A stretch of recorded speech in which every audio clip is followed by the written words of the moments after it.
L'enologia veneta è in lutto, se n'è andato Franco Zanovello, fra i vignaioli più importanti del settore regionale negli ultimi anni. Era in vacanza a Creta quando un malore improvviso lo ha ucciso. La notizia della sua morte ha destato grande cordoglio in tutto il Veneto, ma è nei Colli Euganei che Zanovello lascia un vuoto immenso. Da molto tempo, infatti, il vignaiolo aveva dato vita a un percorso di valorizzazione del comprensorio collinare padovano tramite le sue eccellenze, con un occhio di riguardo per il comparto biologico.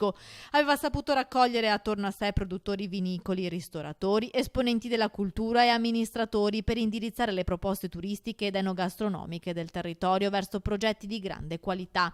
Per lui il futuro, sia turistico che produttivo, era basato su una maggiore attenzione ai temi ambientali e al bio, del quale era un alfiere convinto e convincente. L'avevamo intervistato meno di un mese fa. Ecco un breve estratto della sua conoscenza vasta e profonda della storia enologica dei Colli.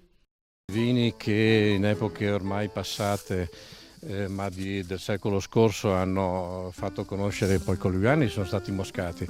Ma se andiamo all'altro secolo, al Novecento, cioè il 1870, è proprio qui nei Colli Euganei che è giunto il Merlot e il Cabernet, e c'era un'azienda, quella dei Corinaldi, Montelispida, che faceva già nel 1900 oltre 200.000 bottiglie che vendeva in tutta Europa. Era presidente della Strada del Vino dei Colli Euganei, con la quale ha organizzato grandi iniziative come Calici di Stelle. Da 30 anni la sua azienda, Calustra di Faedo a Cinto Euganeo, è fra le più stimate e seguite dei Colli. Di recente aveva passato le redini della cantina e della ditta ai figli Linda e Marco, dedicandosi con grande intensità ai progetti per la valorizzazione degli Euganei.